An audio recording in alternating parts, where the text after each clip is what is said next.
missed him, huh? Yeah. I don't know where he went. Everybody trying to be content creators and trying to go viral. You want to go viral? Okay, you want to go viral. Let's go viral then. Say less. Let go. Let's embrace it. Let's love it. Let's enjoy it. And let's give them the experience of their life. That's Roswell for you, baby. Come together.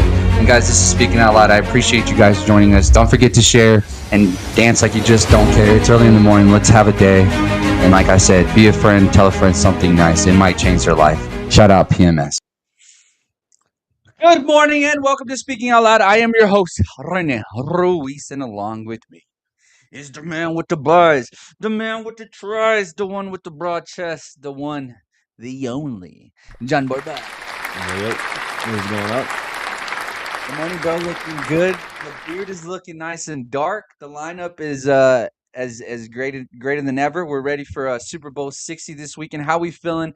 It's Super Bowl week. We kind of got Monday, Tuesday, Wednesday. I do want to apologize for yesterday's shows. I appreciate you guys joining us. Yesterday, I do feel like we wasted your time just a little bit. After we got off the show, me and JB were like, oh, that might have been one of our worst shows yet. But that's perfect because it kind of set up for our best show that we're going to have for the entire year, JB. It's our Super Bowl show, the show that matters the most, that sets us up for Super Bowl 60, for the greatest sport in the world, that is the National Football League. JB, with Super Bowl 60, today's going to be filled with a bunch of stats. You're going to defend the Seattle Seahawks. I'm going to defend the New England Patriots just a bit here. Coming into the gates, the Patriots are a minus 4.5-point favorite. That it doesn't seem like that's going to change. If it changes at all, it seems like it's probably going to go up. Money just continues to funnel in for the Seattle Seahawks. So I wouldn't be surprised if that gets up to about 5.5, maybe 6.5. So that way they can start leaning the money a little towards the New England Patriots. But we'll follow along as that goes, and we'll try to update you guys as that changes through our social media platforms. That would be on Facebook, YouTube, TikTok, and on X. And that those handles are at SOL Speaking Out Loud. But JB, just your initial thoughts going into the weekend. How are we feeling about both teams, and what's your excitement level about this Super Bowl? I know there's some talking heads on ESPN and Fox Sports that are talking about like maybe there's not enough juice going into this Super Bowl. Do you believe that storyline that they're trying to push, or are you on the up and up? Are you starting to get excited because we're starting to turn the corner and we're 3 days away from Super Bowl 60? I just think as for me, example, during the 2 weeks leading up to the Super Bowl, I used to be invested, like watch every day, this and that. These past 2 weeks, I very rarely have been watching all these talk shows. I haven't gotten into the the Super Bowl festivities, I guess you could say, but I think from what I've heard so far, there's been some good points about both teams, and it's I've told you from the beginning, I kind of like Seattle all the way. I think they're just a more complete team. I think you have overall, we've seen a more experienced quarterback and someone who's turned the narrative. And I just like Seattle, though. I really just like what they bring to the table and how they match up with New England.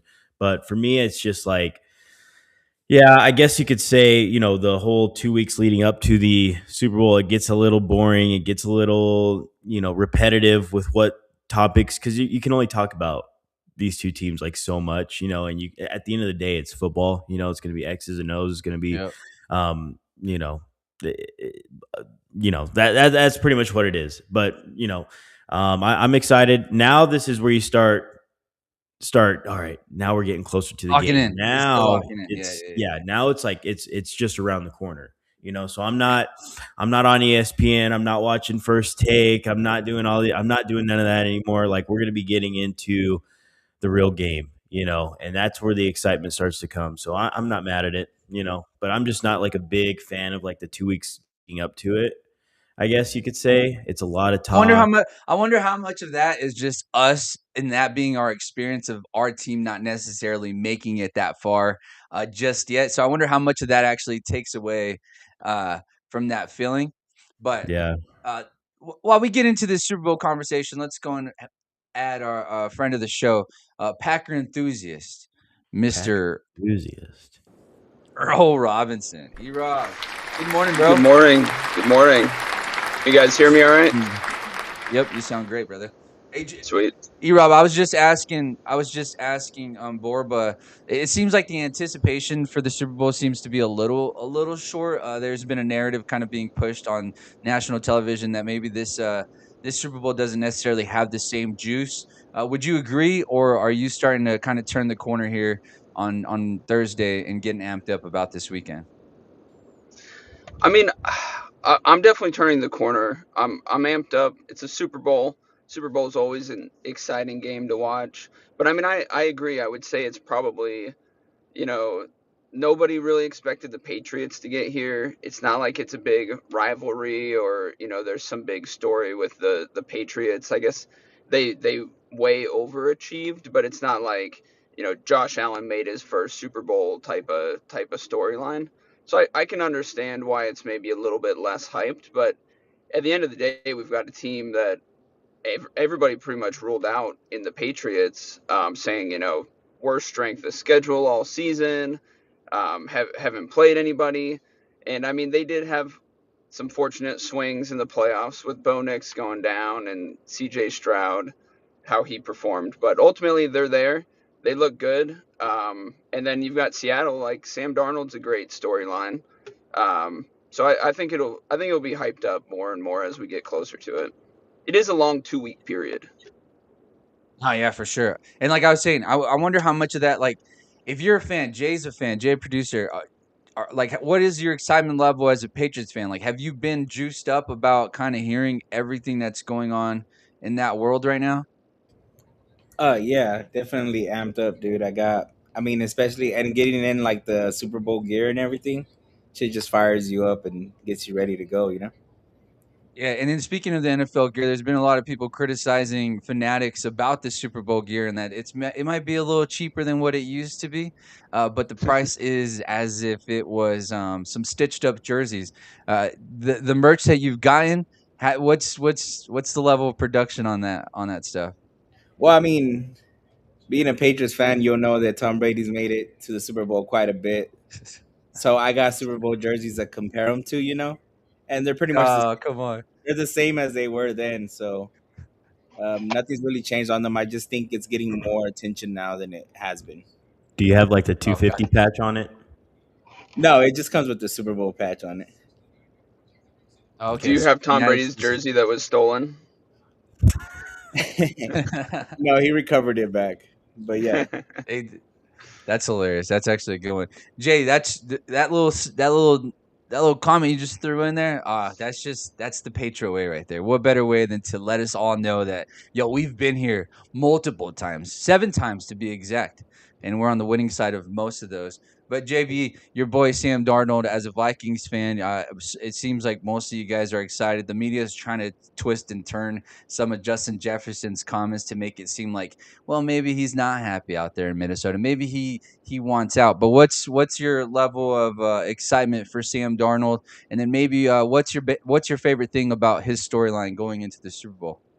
Well, first of all, I just want to say from what Justin Jefferson said, I don't think it was a lie. I don't think it was a diva move. I don't think it was the wrong thing to say. I think it was the truth. Like, I, no What matter how you what did turn he it. say? Do we have a quote? So he was interviewed pretty much. I don't know if Renee can pull it up real fast, but he was interviewed a few days ago, just saying essentially that like if they had Sam Darnold, their season would have been better.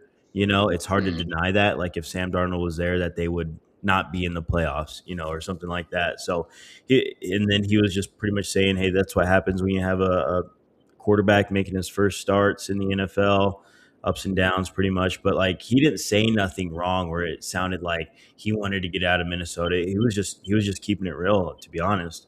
And people want to kind of twist it and turn it, but I don't think, from what I've seen, people's reactions on it, like with some of these talk shows and things like that, I don't think it was an overreaction. I don't think you're trying to twist it and turn it a certain way. I mean, he said it like he said it out like for me. I just took it that way.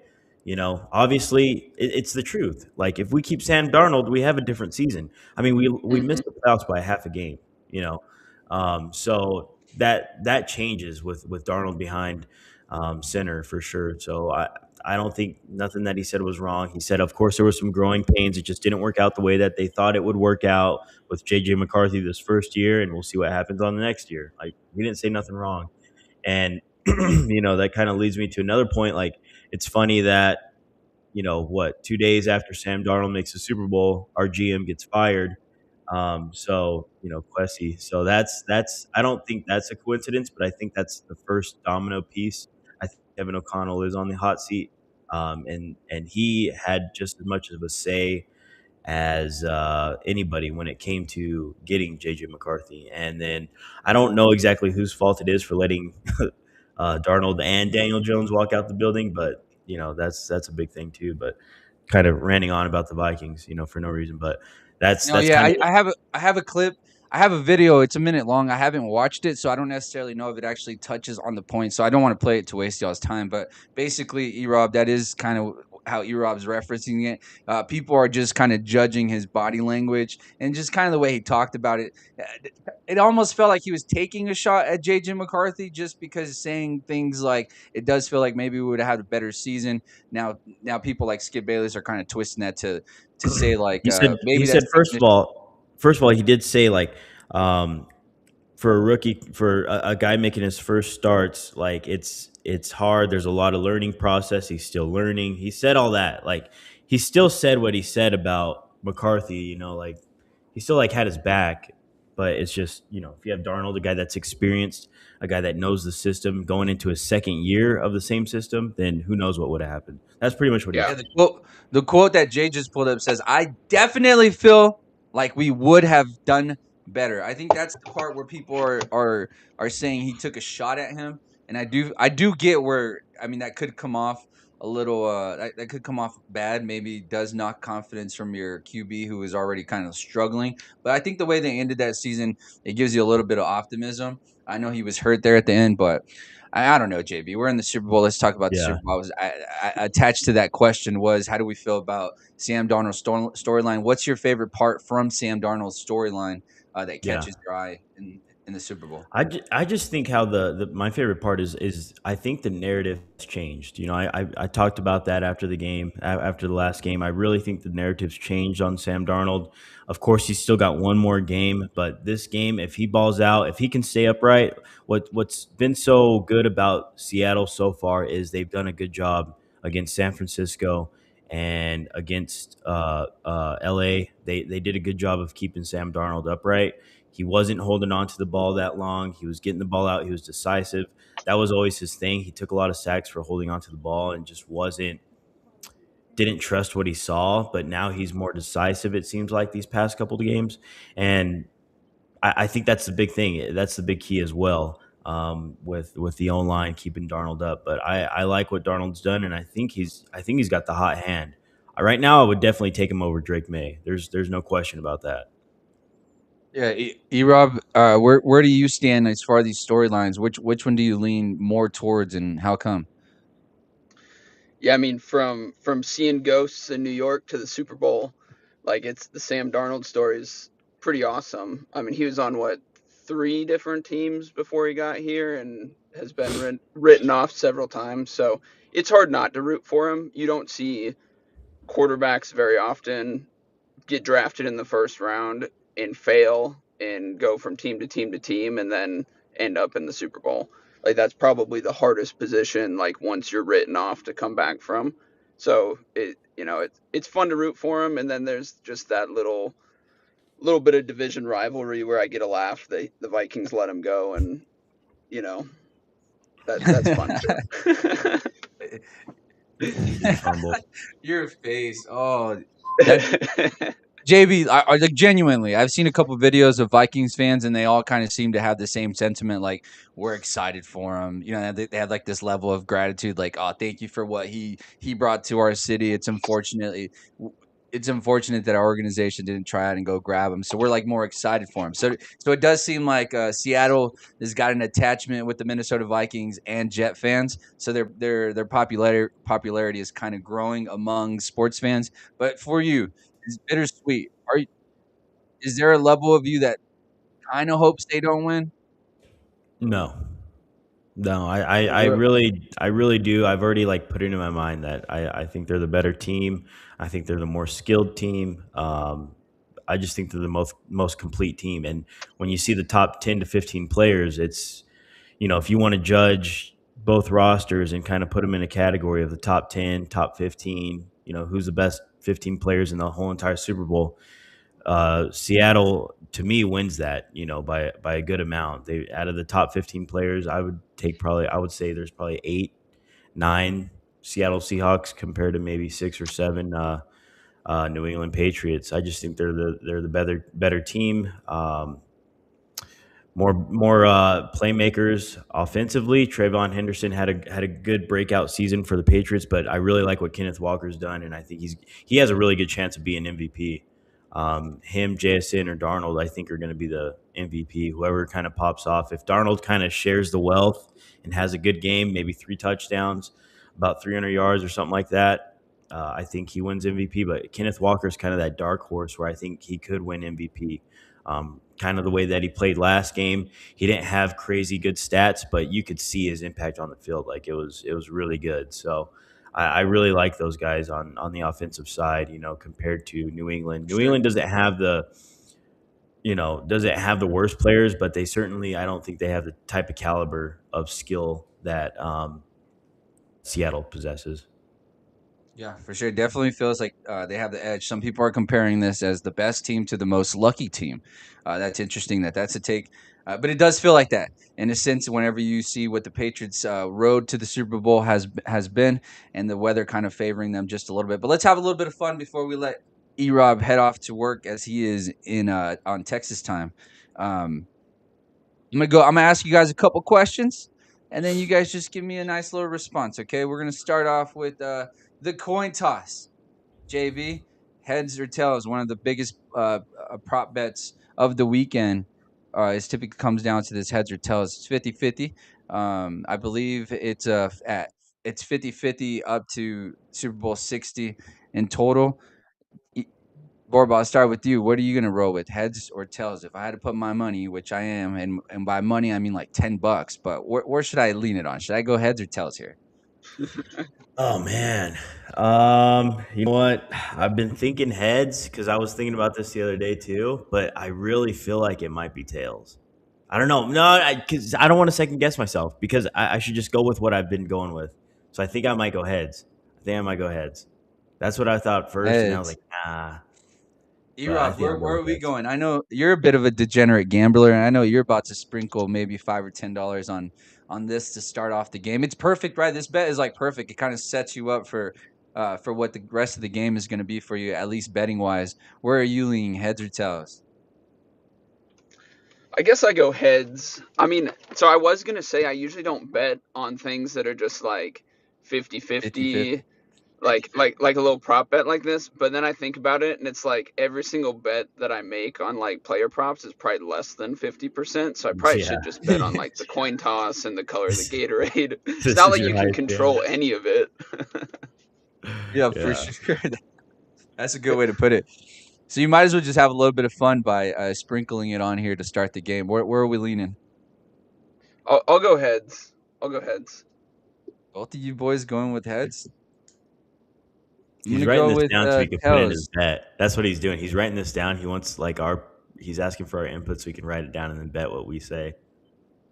Yep, I'm gonna tell you guys, but I'm gonna go against y'all, and I'm gonna go with tails never fails. So give me That's tails. crazy. All right, our next one. So that means we can just bet each other and not pay Vegas the juice. Yeah. That's true. So I guess I would get the favor here because you guys it's 2 against 1, right? So if we were to bet Shut up. It's $5, I would 50-50. ultimately. Next question. All right, let's go. Gatorade color. What color? I'll start with you, E-Rob. Red has never red has never been an option. It's never been poured Okay. over a Super Bowl champion. Uh, just to throw that little nugget out there for you guys. But what color are you leaning towards?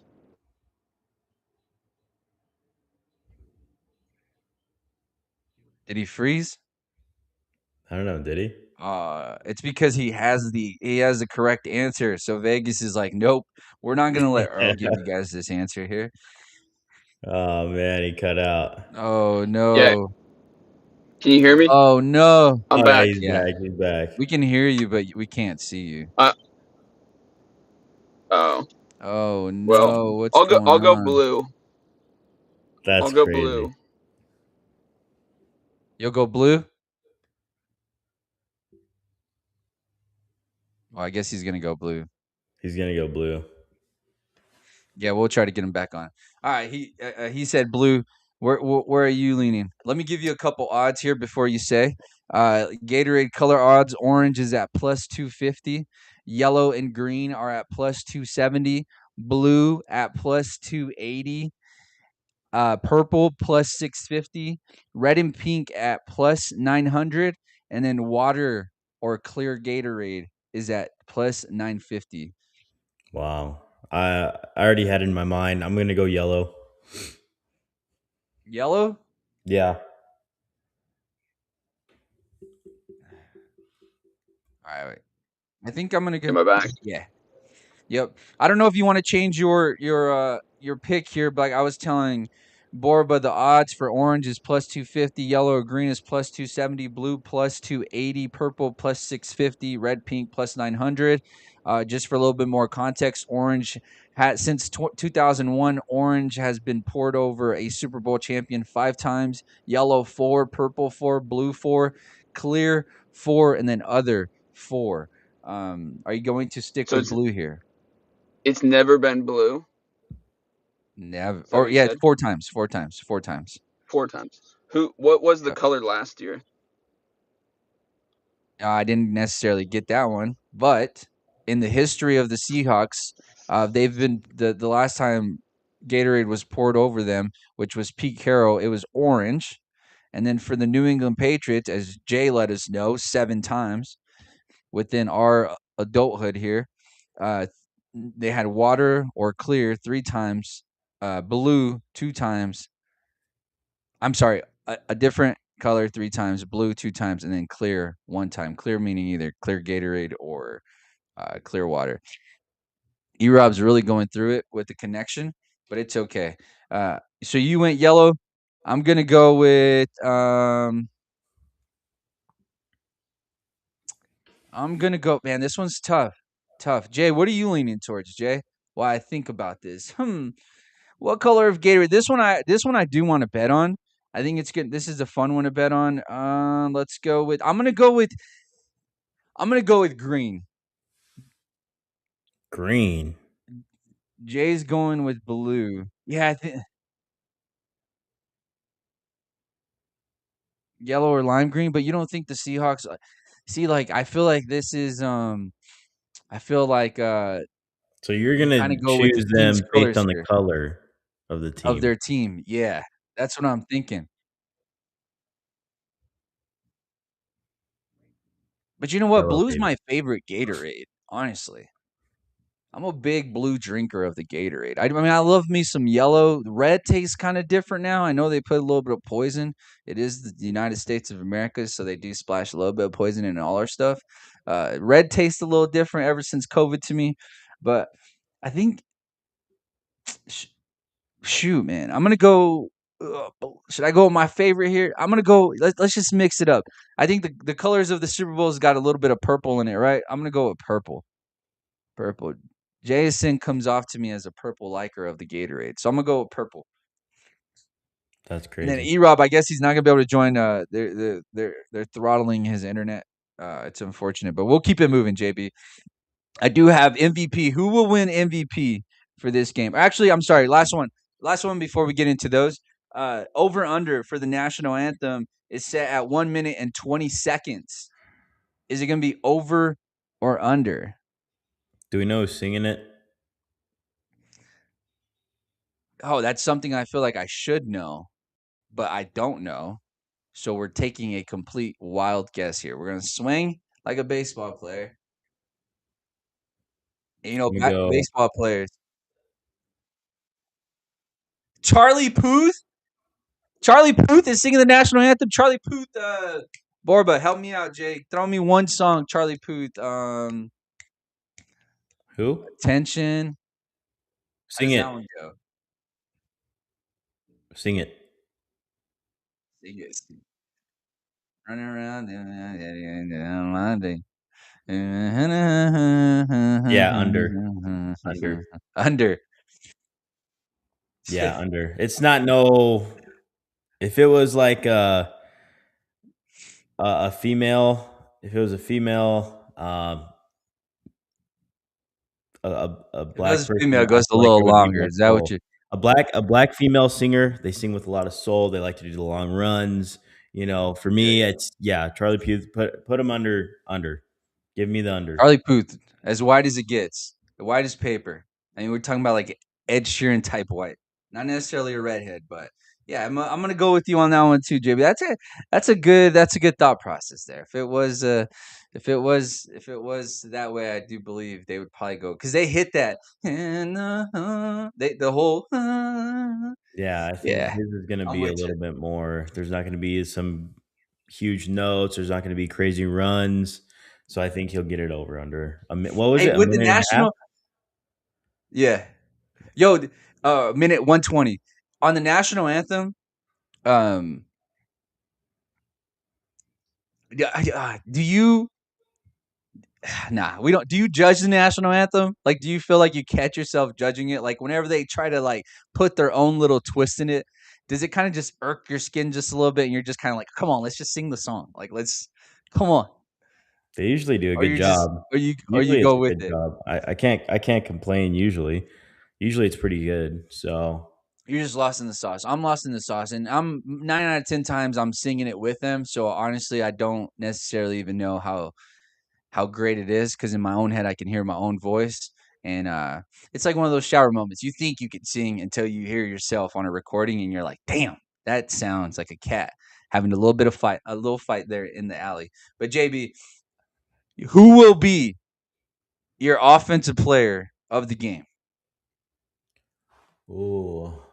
Offensive player of the game. And this is not like MVP, right? No. Okay. Yeah, but see, this is where I get confused in these on these awards. Is like, wouldn't the MVP be the offensive player of the game? Yeah. Or you For almost feel me, like it feels like they're just like, all right, who's going to be the best quarterback? And then it's like, all right, now let's give the award to the offensive player of the game, right? That's kind of what it feels like. What that award is. you know what? Offensive player of the game. I don't know. Give me offensive player of the game. Offensive player of the game. You want me to read you a couple fun stuff while you think about it? Sure, you can. What's up? Sure, Or you just give can. me a name. What name are you thinking about? What name are we thinking about? We're thinking about maybe like JSN. I was thinking maybe like JSN. Like Jackson Smith and Jigba will be the fourth player in NFL history to lead the NFL in receiving yards in the regular season, then play in the Super Bowl. Each of the previous four instances resulted in the player winning the Super Bowl. 1977 was Drew Pearson. 1989 and 1994 was none other than the great Jerry Rice. And in 2021 was his teammate, Mr. Cooper Cup. Jackson Smith and Jigba. Yeah, I'll give it to him. Has the ability to put his name not only in the rafters, but etch it in the history books. Gosh, man, what a dog. For me, my offensive player of the game is going to be, I'm going to say it has to be Kenneth Walker. I think in order for Seattle to come out successful, they got to establish that running game. And I know if you're a Seattle Seahawks fan, you've been seeing this repetitive question throughout the week. That's one thing that I've kind of been following, JB. And Coach Mike McDonald actually got extremely frustrated because he finally got to his boiling point on this question being asked over and over. Here, let me pull it up for you real quick. He was asked, I'm not sure how much you've seen it, but he was asked about the 4th and 1 situation, obviously that happened a couple years ago. Would you run it or would you pass it? At first, he was kind of joking with it, was having fun, and then he finally seemed to have met his bowling point. And let's listen in. To a one-yard line scenario. 20 seconds to go. We running or passing? I don't know. I mean, I'm kind Running of or done pass? answering this question. It's like, look, I'm gonna keep answering like this. To get to 2 Super Bowls in a row, an opportunity to win a second one in a row, that takes a lot of great stuff, and it takes a lot of alignment. So for me to sit here and criticize any of those decisions or any of those players in that moment is a disservice to those people. So we're really proud of our history. There's a lot of great people involved in that, a lot of whom are still in our building, and yeah, we're gonna run the best play. To a one-yard line. JB, what'd you think about his response there? Yeah, I'd be tired of that too. And yeah, I mean that. Yeah, if you're the new coach now and criticizing the old history of it, then that kind of makes you look bad. So it was a good answer. Good answer. Yeah, it just shows his professionalism, and you don't have to necessarily knock the old regime to prop yourself back up. I mean, obviously, that old Seattle Seahawks team had so much success, and it did come down to that one. It felt like they kind of just outdid themselves. They were trying to be too cute, and it came back and bit them in the tush. But for your offensive player of the game, you went with Jason. I'm going to go with Kenneth Walker. Is there someone on the New England side of the ball that you're looking at thinking, hey, maybe this is maybe this is the nugget that the New England Patriots need to come out successful on the offensive side of the ball? I think I'd go with It's got to be Diggs, right? Or Stevenson. either Henderson or Stevenson, one of the running backs, or Could they give it to the offensive line? no, or I'd go Hunter Henry. Hunter I Henry. think he's overlooked. The only reason that I say the offensive line, JB, is because Drake May was sacked 47 times in the regular season and 15 times this playoffs. So to me, in order for the Patriots to have any level of success, it's going to come down to whether or not that offensive line can protect Drake May. I mean, giving up 15 sacks in just 3 games, if I were to have told you that, I don't know that you're sitting here thinking that the New England Patriots are even in this situation. Wouldn't you agree? I mean, yeah, the Patriots get kind of, for me, they kind of got bailed out, in that AFC Championship game. But they to be fair, they did play top 5 defenses, blah blah blah. We heard all that. So you would expect a lot of offensive issues, right? Especially in the playoffs, Yeah. especially from a second-year quarterback, especially for what they got on the offensive side of the ball. It was not pretty for the majority of these playoffs.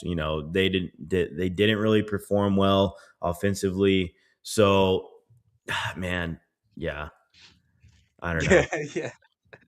Let me read you a couple fun stats that I got here. Last 21 Super Bowls, 12 have been decided by one score. The team who scores first has won 38 of 59 Super Bowls, setting that as 64%, including 9 of the last 14. And underdogs have won outright 35% of the time, JB. Underdogs have won outright 35% of the time. A couple more fun stats here, JB. The Seahawks and the Patriots are both top 3 in the NFL in special team touchdowns in 2025, including the playoffs. Rashid Shaheed, which was a late addition or midseason addition to the Seattle Seahawks, who have made that offense even more explosive than it is now, or than what it was. Rashid Shaheed averaged 33 yards per kickoff return, second highest in the NFL, including playoffs, minimum 10 kickoffs return. And Marcus Jones on the other side averaged 15 yards per punt return in 2025, second highest in the NFL, including playoffs, at a minimum of 10 returns. JB Cooper Cup and Chisholm III were the only non-quarterbacks to attempt the pass for the Seahawks and Patriots, respectively in 2025. Along with that, this young Patriots team has started the most rookies this season. It was nearly 90 more games by rookies than the previous record of the 2021 Bengals. This team does remind me of the Bengals team, where it's like this team, these young bucks don't necessarily know what to expect. They're just kind of going out there swinging.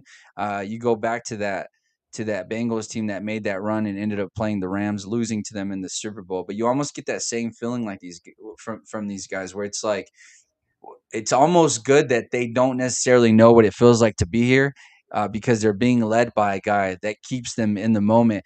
If you're the Seattle Seahawks, I mean, how do you feel if you're a Seattle Seahawks fan going against a Mike Vrabel? That that that alone adds some level of nervousness. Wouldn't you agree? I think when it comes to preparation, obviously, you can't take away from who your opponent is anytime you get into the Super Bowl. So we could say all we want about New England's path, a little bit fluky. They got away with this and that. But at the end of the day, you still got to prepare for your opponent. And Mike Vrabel, there's a reason why he's had so much success as a coach, and it's finally paying off, and he's finally in the Super Bowl. So you got to prepare. Um, Seattle's got to prepare on every single phase of the game. I do believe there's going to be something that happens special teams wise, whether that's field goals, whether that's a punt return, kick return, some sort of big splash play, something like that. I do think that's going to be a factor in the game at some point. But overall, I think Seattle, you can't take anything light, of course. I mean, neither teams can. But yeah, going up against Vrabel, you know that he's a good coach, and he's going to still, after this game, no matter what happens, he's still going to be regarded as one of the better coaches in the league. So, Yeah. I think you got to go into it. You got to prepare. You got to prepare on every single level. I'm sure they're doing that. They're watching a ton of film that goes way back whenever the season even started. So these teams are going to have a good idea of what each other like, what they both like to do, tendencies. All that's a big thing. But yeah, you cannot overlook the coaching in this game for sure.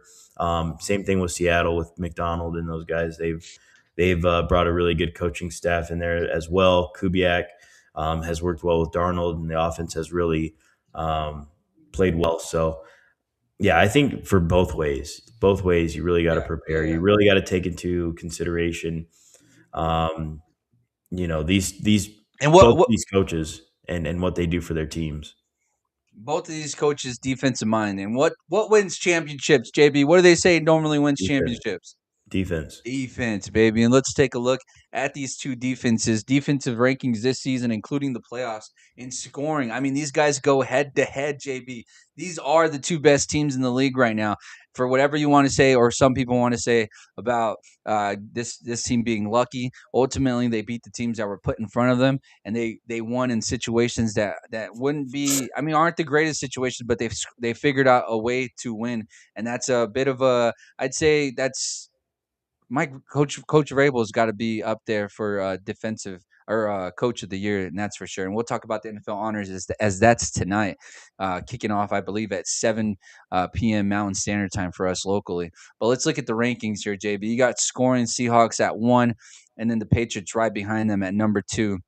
In total defense, you got the Patriots at 2 and the Seattle Seahawks at 7 points per game, second, third, yards, seventh, and fourth. First downs, which is the most important there, they pretty much wash. And then third down, teams win championships on third down. Can you convert? Seattle Seahawks have shown that they are very more than capable of doing that. JB, whenever you look at these rankings for these defenses, what jumps out to you the most? I mean, Seattle being the number one defense when it comes to third down, that's a huge thing because that's what gets you off the field. That's what allows your offense to get Yep. back on the field, put up more points.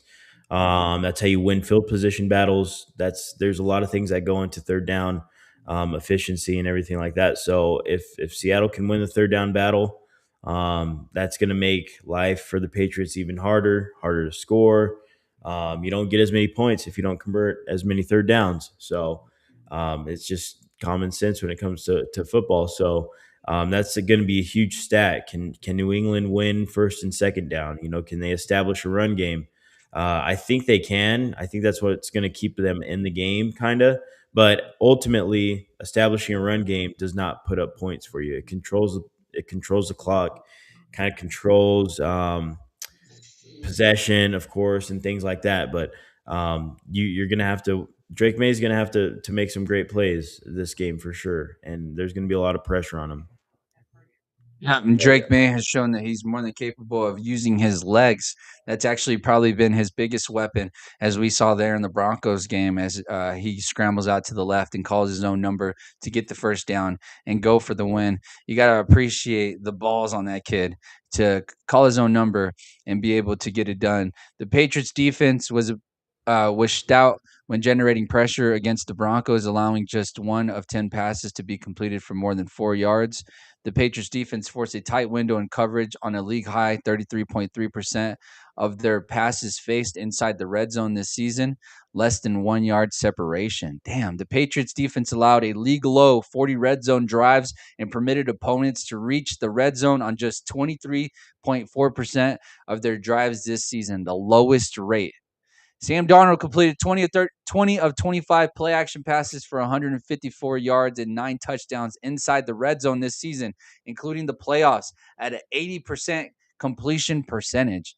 Oh, that's solid for Sam Darnold there. Once they get in the red zone, it seems like they're completing drives. So you got to give kudos to what Sam Darnold's been able to do. For me as a Cowboys fan, it's like, damn, that seems like one of the hardest things to do is once you get in the red zone and complete a drive and get a score, not just a field goal, but to go to the Seahawks defense. The Seahawks defense faced just a single sneak attempt on third and fourth down this season, and they allowed a first down, the fewest in the NFL.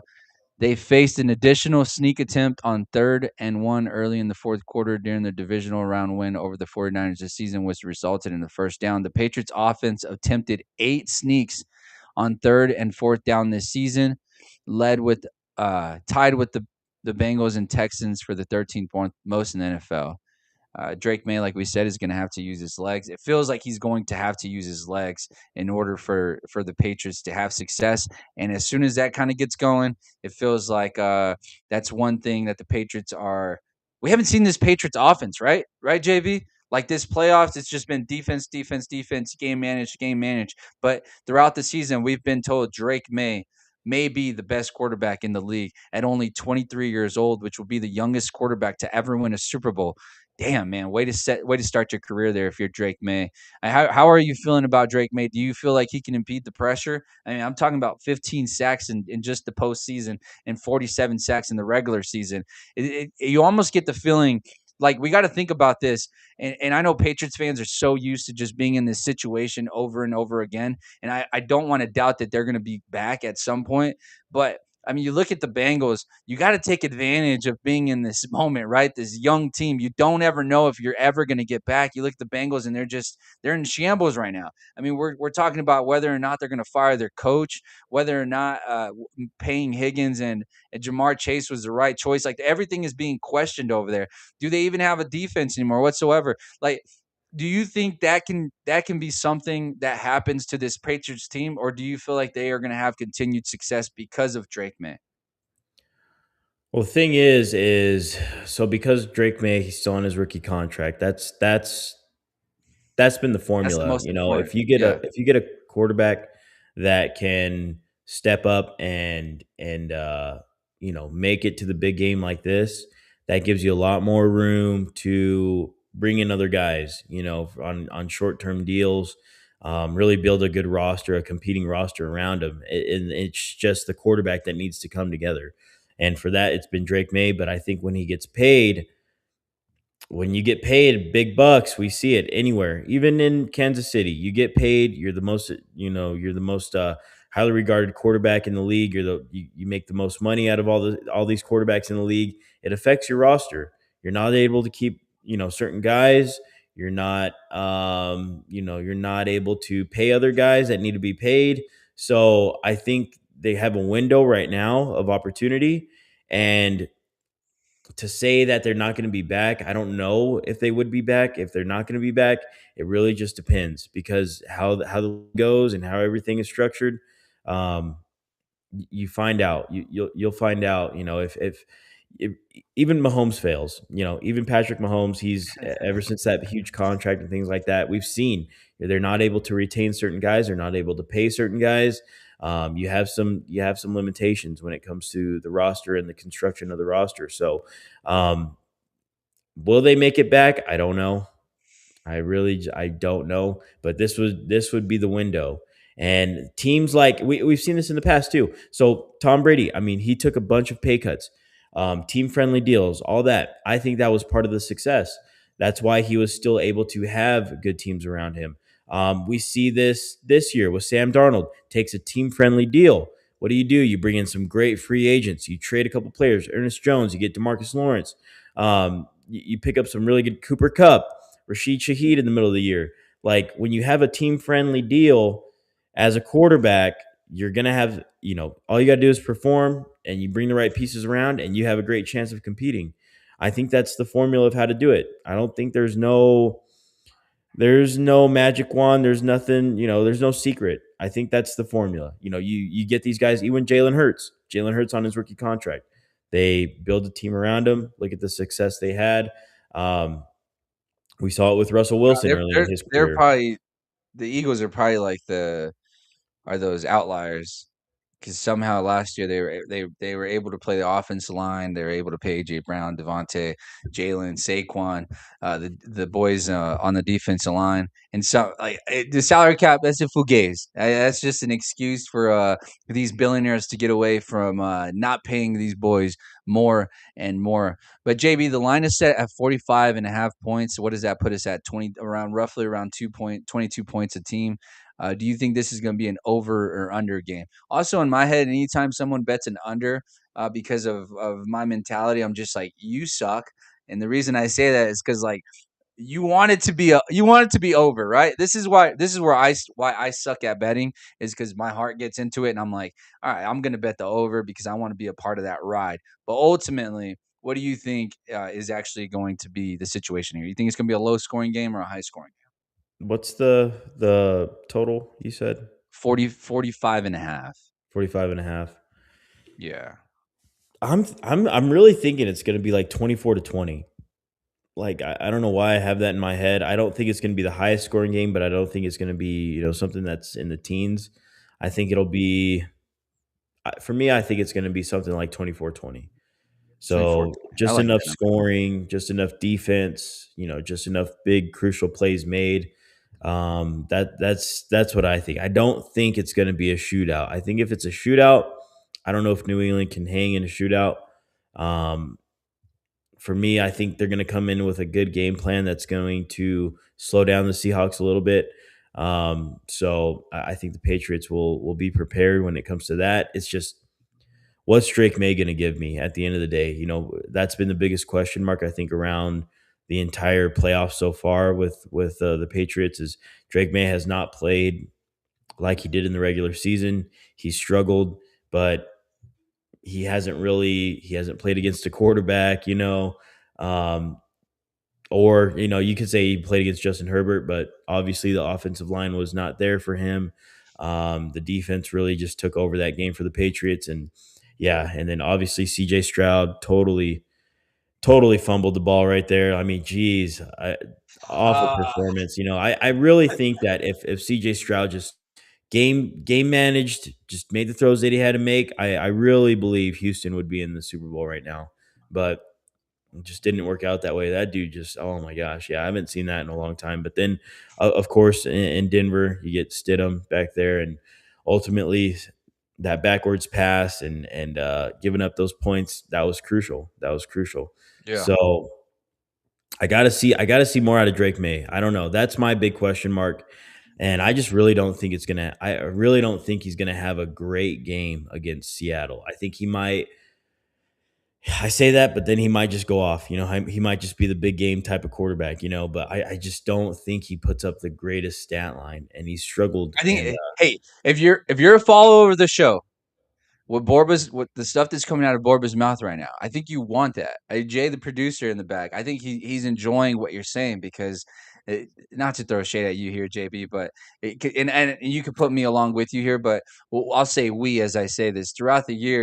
We were very critical of Bo Nix and Caleb Williams, and it felt like they just continued to show up and show up in the fourth quarter. And that was a bunch of our pushback was like, hey, we got to see this through 4 quarters. We can't just be blinded to the first, second, third quarter and just say this guy's great because he's done it in the fourth. We've seen what Drake May is capable of, just not in the postseason. Because if you look at his postseason numbers, maybe one of the worst we've ever seen.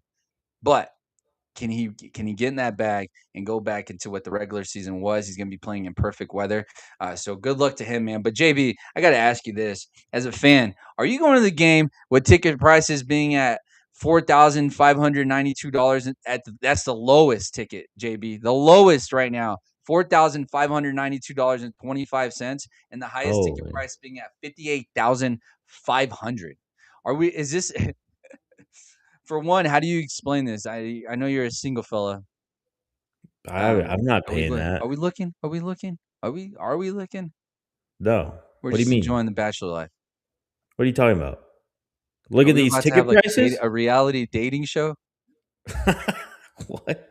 No. Finding love with Borba. What do we got to call it? Johnny B's, love Uh, tour. I don't what's know. it? Borba's? But No, let's see. that We'll think of is something. Maybe we do a little segment, a little dating show for my boy JV. Come on, that'd be man. crazy. Let's go. We'd start off with the first question as we interview that girl. We'd be like, would you let Borba buy tickets if they were priced at Hell $4,592 and he no. was going to be at the absolutely top of the stadium, just being able to get a glimpse? He would have to have binoculars on. I mean, maybe it would, at that price being at the very top, and you would be maybe watching the Super Bowl on your phone here on your lap. Like, imagine that. But are you paying these prices for these Super Bowl tickets? I already experienced being the top of San Francisco Stadium. It's cold. That wind does not stop. It's just steady, like 10-mile-an-hour breeze. It's like the AC is just hitting on you the whole time. It doesn't So, change. It doesn't stop. It doesn't start. It stays on you the whole time. So nope, count me out. no, I'll be thank throwing you. my money away. But the experience at home is a lot better. Or I don't even know because I haven't been there, and hopefully I will be able to go one of these days whenever one of our teams are in it. But yeah, this just seems absurd. I don't even know how you would explain this to some. I guess if you got it, you do it. So we're talking from a broke perspective. I guess is that that's. I hate to. Oh, Jay, the producer said it's pretty nice. He'd do it. Yeah, well, I'm definitely talking from a broke perspective here. There's no way, absolutely, I would not pay these types of prices. I would go to be a part of all the Super Bowl festivities, but you would catch me at a local bar enjoying a brew, celebrating with all the same people, all the delusional nutheads and sport ragers, sports betters at these bars. That's probably where you would find me in these situations because $4,000 is nuts. Getting $58,000 seems even more crazy, bro. That's a car. That's not, That's yeah. I don't understand the point of. I get it. There's going to be a lot of rich people there, this and that, but price this out. that is I don't understand a $58,000 ticket price. I really don't understand it. I don't even understand a $4,000 ticket price. That's insane. I don't know. That has to be changed, dude. Make ticket prices affordable again in America. Yeah, and there's a whole thing going on in the government world with that stuff with Ticketmaster. Will that ever change? Probably not, because ultimately we are in a capitalist country. People will buy tickets to resell purposely. I tried it; it sucks. So shout out to the people that go on and sell tickets. I believe Jay does that. I tried that a couple times. I purchased several tickets, and it's a bit stressful because you can't just post it and assume that they're going to sell. You got to actually go out there and advertise it, try and sell it. You can't just let the system do its thing. There's a bit of stress trying to sell tickets. So shout out to those guys that do that on a daily basis, man. But tough, yeah. You won't catch me. We'll be enjoying this from our living rooms at this price, man. Gosh, $58,000 a car payment, bro. I mean, that's a whole car. even You like could some pull up decent in a seats. brand new truck. Yeah, even some decent seats. You're like maybe second tier. You're not like the first level, but you're like the second level, whatever. That's probably Yeah. running you what 15. Yeah, 15 I would grand, bro. assume. That's nuts. No Yeah, way. No way. I love football, but I don't know if I love it that much. That's great. But if you got it, you got it, right? I think that's like I said, this is I from always a pro said perspective. So,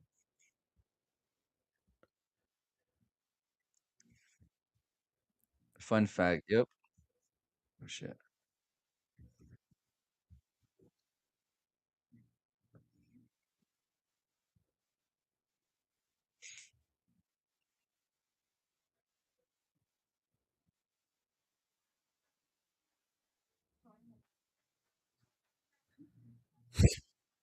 To drink all you wanted. You got to eat all you wanted. I believe we saw Ed Sheeran. We saw Troy Aikman and Rob Gronkowski speak.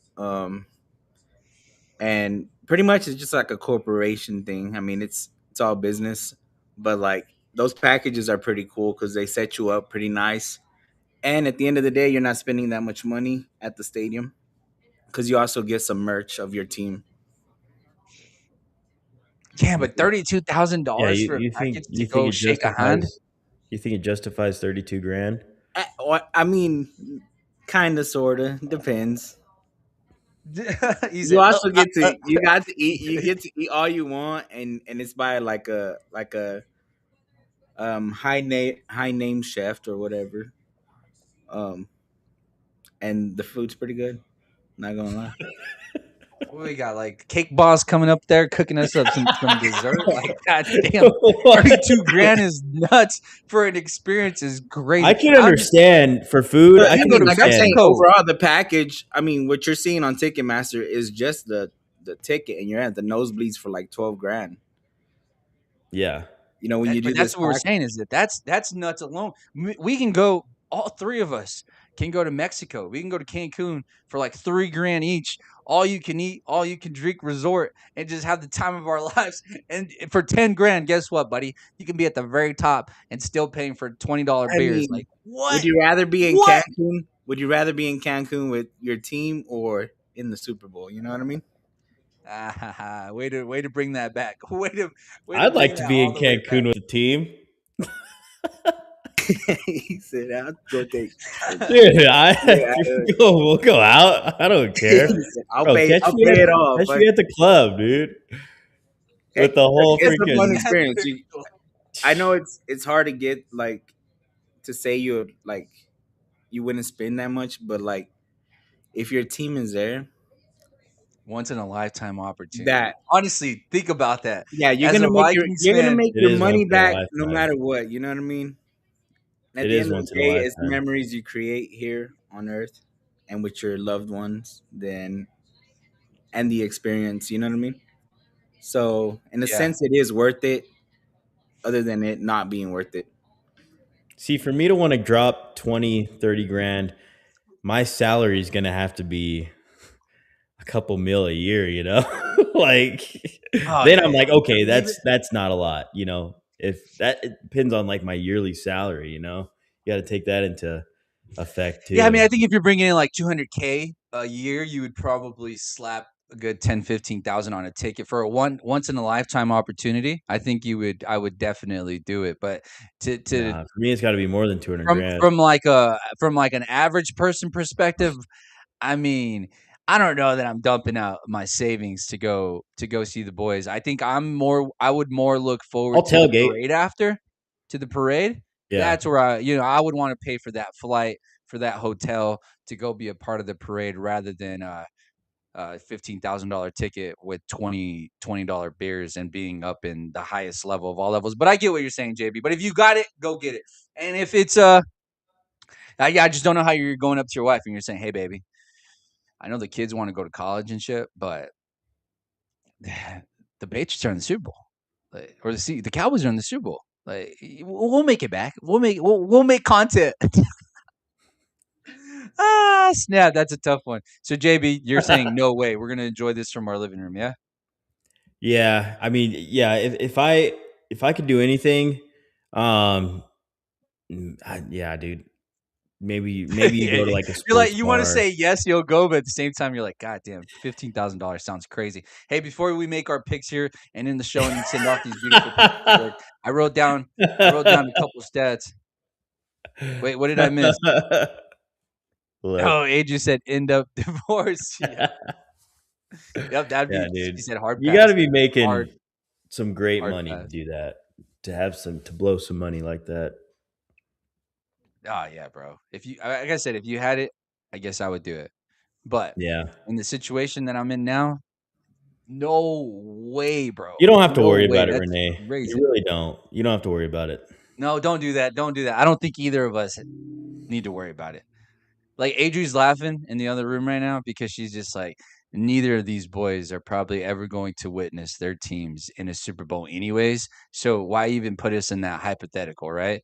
But JB, before we make our picks, let me read you a couple fun things that I found here. All 5 Seahawks offensive linemen were drafted by the team or signed by them as an undrafted free agent out of college. Only 3 teams since the NFL free agency began in 1993 have won the Super Bowl with an entirely homegrown offensive line: the 2006 Colts and the 2010 Packers, and then, of course, none other than the 2016 New England Patriots. That's a fun stat. Don't forget, there's a couple boys from New Mexico, specifically one gentleman from Clovis, New Mexico, that's in the Super Bowl for the Seattle Seahawks. And to give credit to John Schneider, the Seahawks general manager, he's the first general manager in NFL history to make multiple Super Bowls with the same franchise while having a completely new roster and head coach. Ooh, interesting. The Patriots spent 364.4 million in 2005 in free agency, according to excuse me, Spotrac, the most of any NFL team. The Seahawks spent 205.6 million, the fourth most of any team. The Seahawks, Sam Darnold, and the Patriots, Milton Williams, handed out the 2 largest contracts of 2025 free agency by both total value and average per year. And last one here, JB. Josh McDaniels will be coaching in his 6th Super Bowl as a coordinator. That ties Steve Spagnuolo for the most Super Bowl appearances by any offense or defensive coordinator all time. McDaniels has won 3 Super Bowls as a coordinator, and a fourth would be Spagnuolo for the most all time by any offensive coordinator. It does feel like, as far as experience, the Patriots do have the edge, but as far as talent, the Seattle Seahawks seem to have every advantage. I think the most important position on the field is the quarterback position, and I think you would lean towards Drake May and the Patriots based off of the seasons that they've had. I think the only question mark going into this Super Bowl, Super Bowl 60 at Levi Stadium in San Francisco, California, or Santa Clara, California, the only question mark for the Seattle Seahawks is, I don't know that a lot of us can remove that image of Sam Darnold saying that he saw ghosts, especially because it was against the team that he is facing. Sure, it's a different roster, but it's the same organization in the Patriots. Whenever that statement came out of his mouth, seeing ghosts, and now he's seeing that same team yet again, JB. Will Sam Darnold be able to perform as he's been performing these last 2 games in the playoffs? And will he be able to carry, not only change his storyline completely to be a Super Bowl champion? Who are you making your pick for this weekend? Seattle Seahawks or the New England Patriots? It all comes full circle this weekend. Sam Darnold's career, seeing ghosts, and now he's going to officially put those ghosts to bed this weekend. Sam Darnold and Seattle Seahawks, they will be the Super Bowl champions. Riding heavy on Darnold, I think he's got a really good chance to be MVP.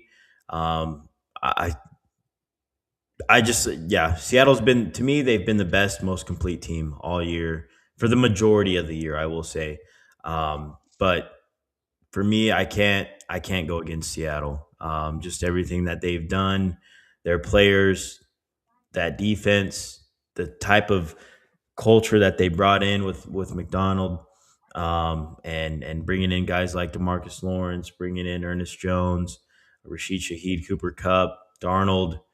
A lot of these guys, man, they've built a complete roster, and I think it's going to show Sunday, and I think they're going to play really good, and I do think they will outplay the Patriots. I think it's going to be kind of close. You know, it's going to be closer than I wouldn't expect a blowout, but I think it See, but will be. that's what if I'm a Seahawks fan, that's what scares me. If it's a close game, I almost feel like you give the edge to the experienced team or with the experienced coach in Josh McDaniels on the offensive side of the ball to be able to manage this game and come out victorious. I mean, we've seen this team battle out close games over and over again.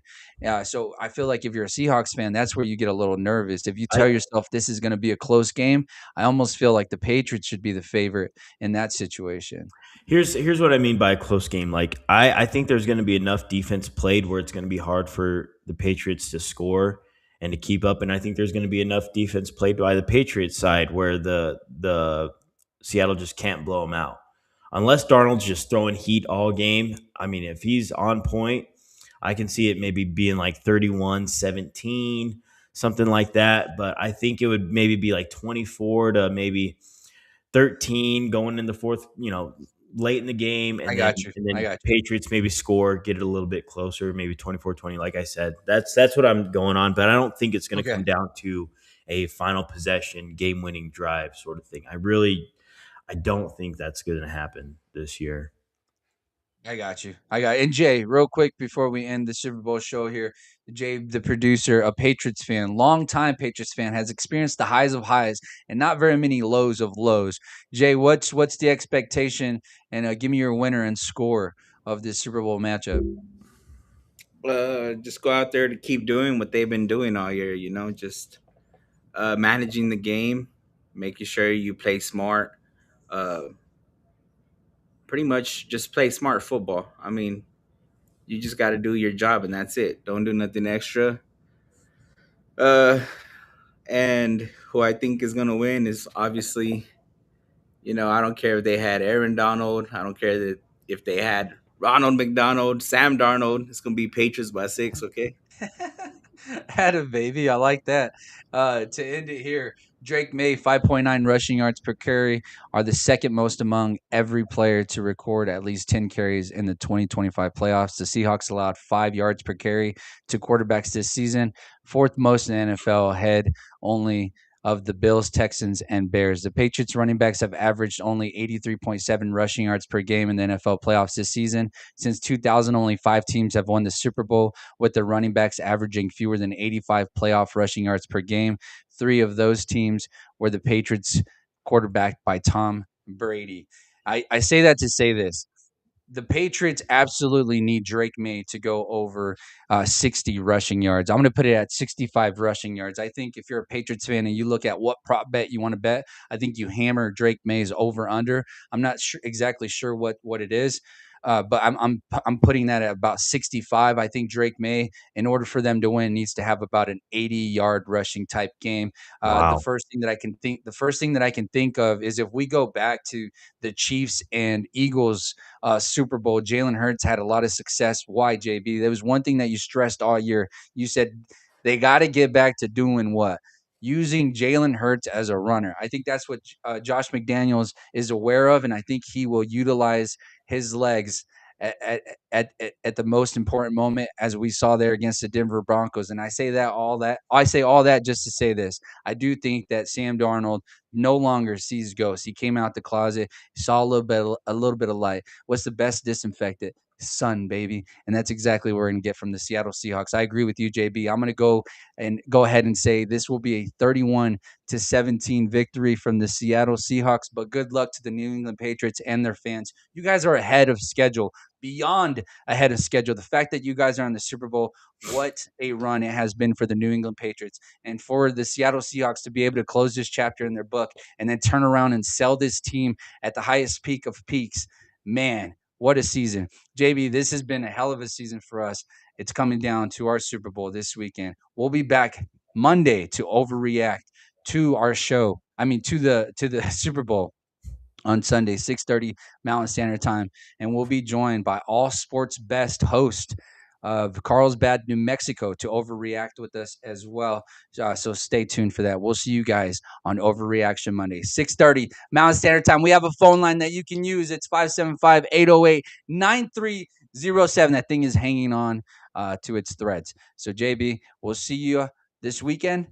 Jay, good luck to you. Patriot fans, good luck to you. Seattle Seahawks fans, good luck to you. Be a friend. Tell a friend something nice. It might change their life. Shout out PMS.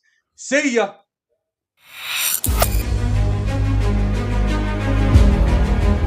Everybody trying to be